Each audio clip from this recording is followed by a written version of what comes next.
Alright mga amigos, WBC World Super Welterweight Championship sa pagitan ni Sebastian Fundora at Keith "One-Time" Thurman postponed nga po.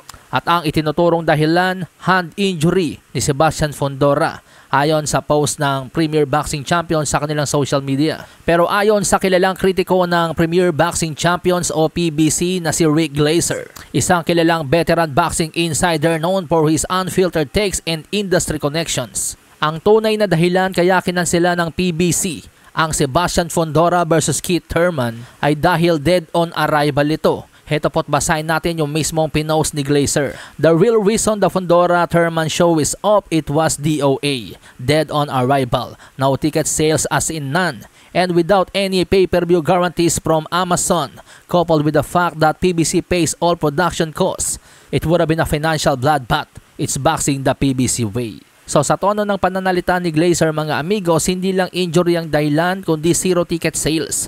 Walang garantisadong kita mula sa Amazon at malaking gasto sa production na sagot lahat ng PBC. Para kay Glazer, ito ay patunay na lumalalim na krisis sa pananalapi ng PBC.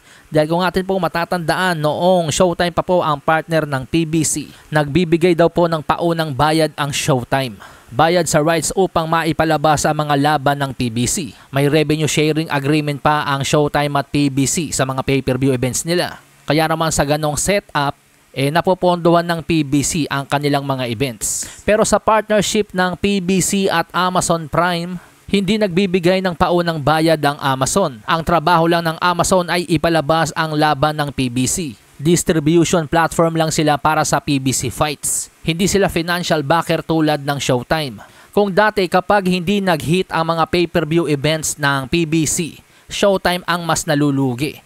Dahil sila yung nag-invest, sila yung gumastos sa buong production. Taliwas ito sa partnership ng PBC at Amazon. Dahil this time, PBC ang gumagastos sa lahat. Walang paunang bayad ang Amazon. Walang pay-per-view guarantee ang Amazon. Kaya naman pag nalugi ang event, sosolohin ng PBC ang pagkalugi. Ngayon, dahil wala namang public demand, ang sagopaang Sebastian Fundora at Keith Thurman. Sino nga naman ang bibili nito sa halagang $75? Kung yung Terence Crawford versus Canelo Alvarez nga na pagkalaki-laking laban, basta subscriber ka lang ng Netflix, mapapanood mo na ng live.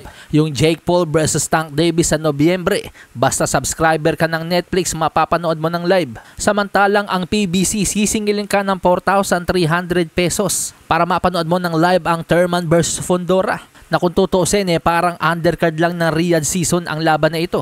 Kung minsan nga yung Riyadh season, yung mga undercard nila parang pang main event na. Kaya naman hindi natin masisisi mga amigos kung medyo mahina ang hatak nitong Fundora versus Thurman. Sa ngayon parang lumulubog na barko na talaga itong PBC dahil ilan sa mga kilalang mandirigma nila tulad nila Gervonta Tank Davis at David Benavides ay may kanya-kanyang laban sa Nobyembre nang hindi involve ang PBC. Kaya naman para sa akin medyo malaki talaga ang posibilidad na hindi lang hand injury ang dahilan kaya't kinansela ang Thurman versus Fundora. Posibleng financial problem talaga ito. Ng baraha, patunayan mo sa akin ha, sino man